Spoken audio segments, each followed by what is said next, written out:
The Picture of Dorian Gray by Oscar Wilde. Chapter 9. As he was sitting at breakfast next morning, Basil Hallward was shown into the room. "I am so glad I found you, Dorian," he said gravely. "I called last night, and they told me you were at the opera. Of course I knew that wasn't possible. But I wish you had left word where you really had gone to. I passed a dreadful evening, half afraid that one tragedy might be followed by another. I think you might have telegraphed for me when you heard of it first. I read of it quite by chance in the late edition of the Globe that I picked up at the club. I came here at once and was miserable at not finding you. I can't tell you how heartbroken I am about the whole thing. I know what you must suffer. But where were you? Did you go down and see the girl's mother? For a moment I thought of following you there. They gave the address in the paper, somewhere in Austin Road, isn't it? But I was afraid of intruding upon a sorrow that I could not lighten. Poor woman! What a state she must be in! And her only child, too. What did she say about it all?" "My dear Basil, how do I know?" murmured Dorian Gray, sipping some pale yellow wine from a delicate gold-beaded bubble of Venetian glass, and looking dreadfully bored. "I was at the opera. You should have come on there. I met Lady Gwendolen, Harry's sister, for the first time. We were in her box. She is perfectly charming, and Patti sang divinely. Don't talk about horrid subjects. If one doesn't talk about a thing, it has never happened. It is simply expression, as Harry says, that gives reality to things. I may mention that she was not the woman's only child. There is a son, a charming fellow, I believe, but he is not on the stage. He is a sailor, or something. And now, tell me about yourself and what you are painting." "You went to the opera?" said Hallward, speaking very slowly, and with a strained touch of pain in his voice. "You went to the opera while Sybil Vane was lying dead in some sordid lodging? You can talk to me of other women being charming and of Patty singing divinely before the girl you loved has even the quiet of a grave to sleep in? Why, man, there are horrors in store for that little white body of hers." "Stop, Basil! I won't hear it," cried Dorian, leaping to his feet. "You must not tell me about things. What is done is done. What is past is past." "You call yesterday the past?" "What has the actual lapse of time got to do with it? It is only shallow people who require years to get rid of an emotion. A man who is master of himself can end a sorrow as easily as he can invent a pleasure. I don't want to be at the mercy of my emotions. I want to use them, to enjoy them, and to dominate them." "Dorian, this is horrible. Something has changed you completely. You look exactly the same wonderful boy who day after day used to come down to my studio to sit for his picture. But you were simple, natural, and affectionate then. You were the most unspoiled creature in the whole world. Now, I don't know what has come over you. You talk as if you had no heart, no pity in you. It's all Harry's influence, I see that."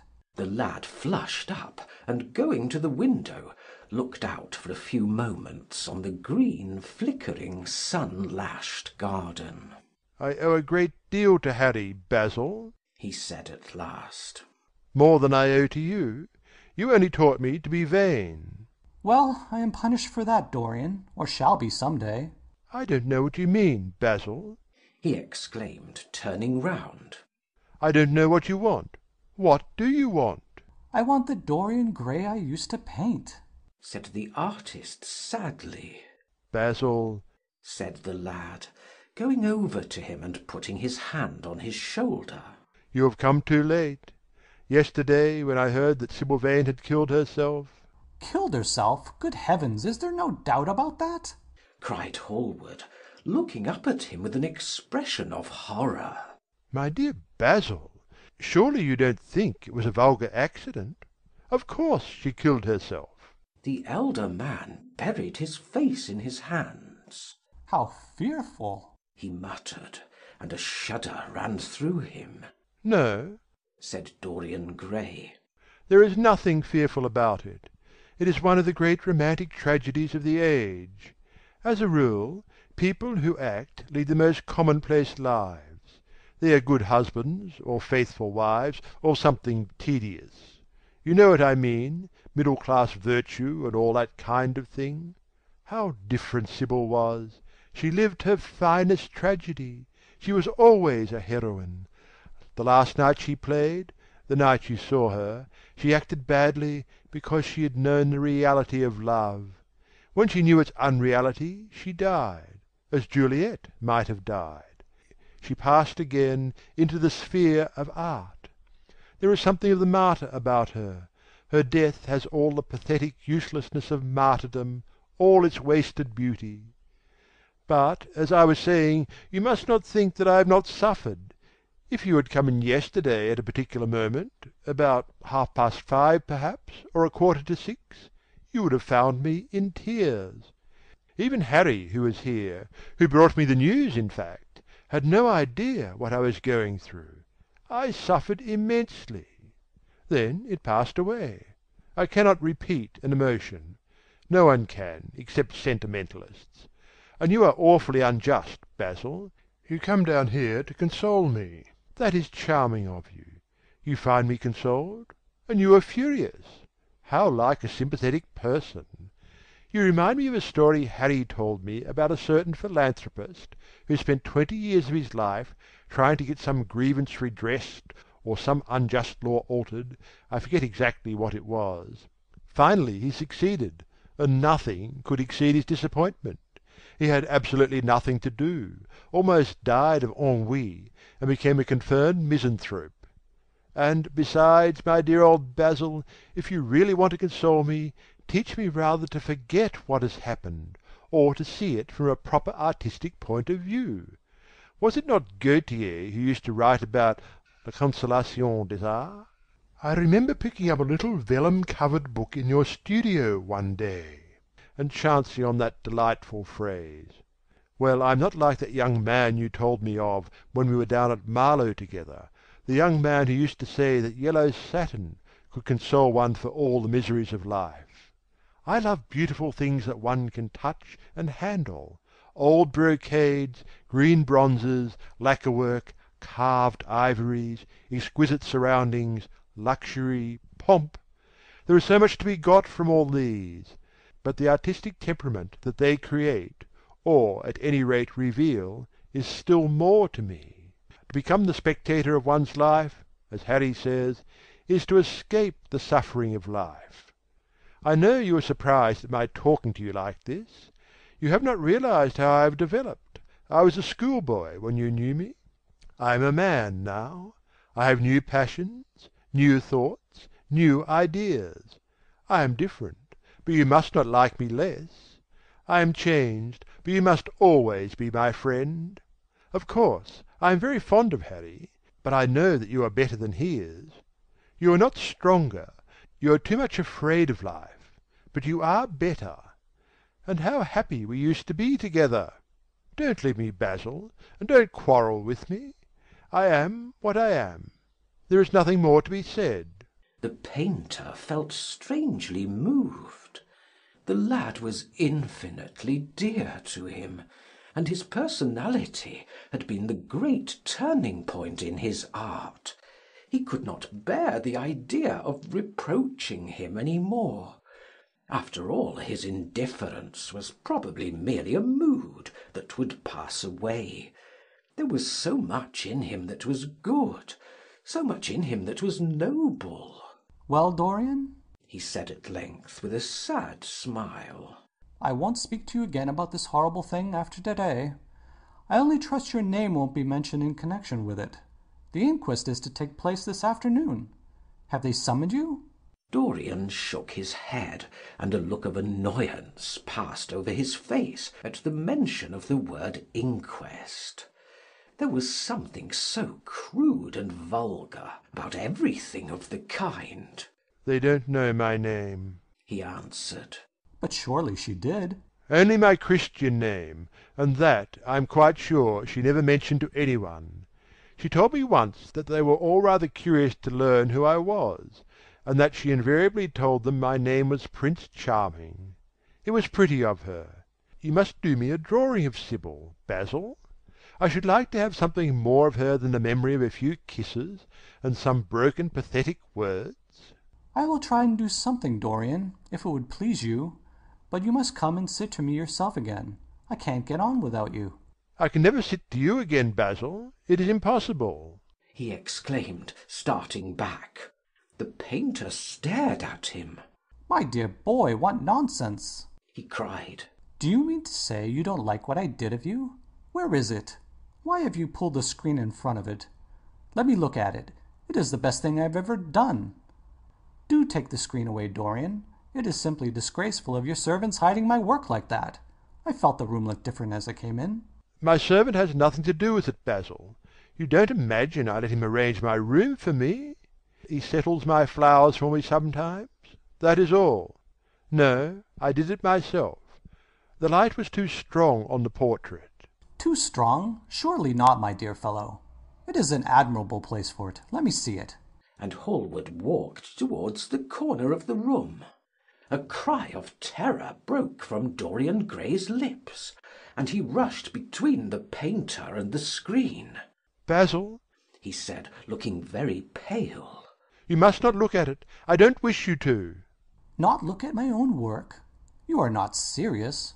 Why shouldn't I look at it?" exclaimed Hallward, laughing. If you try to look at it, Basil, on my word of honour I will never speak to you again as long as I live. I am quite serious. I don't offer any explanation, and you are not to ask for any. But remember, if you touch this screen, everything is over between us. Hallward was thunderstruck. He looked at Dorian Gray in absolute amazement. He had never seen him like this before. The lad was actually pallid with rage. His hands were clenched, and the pupils of his eyes were like discs of blue fire. He was trembling all over. "Dorian!" Don't speak. "But what is the matter? Of course I won't look at it if you don't want me to," he said, rather coldly, turning on his heel and going over towards the window. "But really, it seems rather absurd that I shouldn't see my own work, especially as I'm going to exhibit it in Paris in the autumn. I shall probably have to give it another coat of varnish before that, so I must see it some day. And why not today?" To exhibit it? You want to exhibit it? exclaimed Dorian Gray, a strange sense of terror creeping over him. Was the world going to be shown his secret? Were people to gape at the mystery of his life? That was impossible. Something, he did not know what, had to be done at once. "Yes, I don't suppose you will object to that. George Petit is going to collect all my best pictures for a special exhibition in the Rue de Sèze, which will open the first week in October. The portrait will only be away a month. I should think you could easily spare it for that time. In fact, you are sure to be out of town. And if you keep it always behind a screen, you can't care much about it." Dorian Gray passed his hand over his forehead. There were beads of perspiration there. He felt that he was on the brink of a horrible danger. You told me a month ago that you would never exhibit it, he cried. Why have you changed your mind? You people who go in for being consistent have just as many moods as others have. The only difference is that your moods are rather meaningless. You can't have forgotten that you assured me most solemnly that nothing in the world would induce you to send it to any exhibition. You told Harry exactly the same thing. He stopped suddenly, and a gleam of light came into his eyes. He remembered that Lord Henry had said to him once, half seriously and half in jest, "If you want to have a strange quarter of an hour, get Basil to tell you why he won't exhibit your picture. He told me why he wouldn't, and it was a revelation to me." Yes, perhaps Basil too had his secret. He would ask him and try. Basil, he said, coming over quite close and looking him straight in the face. we have each of us a secret. Let me know yours, and I shall tell you mine.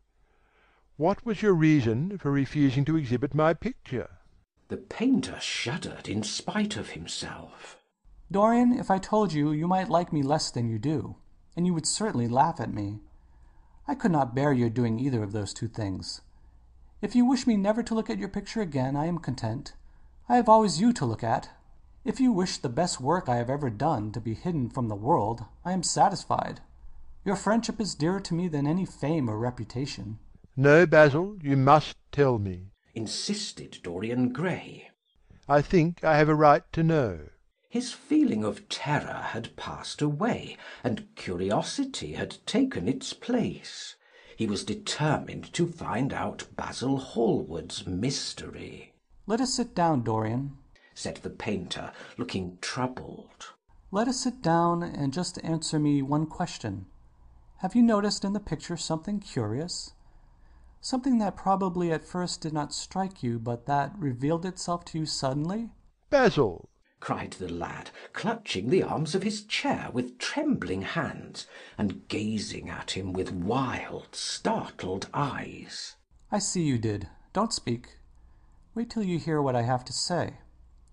Dorian, from the moment I met you, your personality had the most extraordinary influence over me. I was dominated, soul, brain, and power by you. You became to me the visible incarnation of that unseen ideal, whose memory haunts us artists like an exquisite dream. I worshipped you. I grew jealous of everyone to whom you spoke. I wanted to have you all to myself. I was only happy when I was with you. When you were away from me, you were still present in my art. Of course, I never let you know anything about this. It would have been impossible. You would not have understood it. I hardly understood it myself. I only knew that I had seen perfection face to face, and that the world had become wonderful to my eyes. Too wonderful, perhaps. For in such mad worships there is peril. Peril of losing them, no less than the peril of keeping them. Weeks and weeks went on, and I grew more and more absorbed in you. Then came a new development. I had drawn you as Paris in dainty amour, and as Adonis with huntsman's cloak and polished boar spear. Crowned with heavy lotus blossoms, you had sat on the prow of Adrian's barge, gazing across the green turbid Nile. You had leaned over the still pool of some Greek woodland and seen in the water's silent silver the marvel of your own face. And it had all been what art should be, unconscious, ideal, and remote. One day, a fatal day, I sometimes think, I determined to paint a wonderful portrait of you, as you actually are. Not in the costume of dead ages, but in your own dress and in your own time. Whether it was the realism of the method or the mere wonder of your own personality, thus directly presented to me without mist or veil, I cannot tell. But I know that as I worked at it, every flake and film of color seemed to me to reveal my secret. I grew afraid that others would know my idolatry. I felt, Dorian, that I had told too much, that I had put too much of myself into it. Then it was that I resolved never to allow the picture to be exhibited. You were a little annoyed, but then you did not realize all that it meant to me. Harry, to whom I talked about it, laughed at me. But I did not mind that. When the picture was finished, I sat alone with it. I felt that I was right. Well, after a few days, the thing left my studio, and as soon as I got rid of the intolerable fascination of its presence, it seemed to me that I had been foolish in imagining that I'd seen anything in it more than that you were extremely good-looking and that I could paint.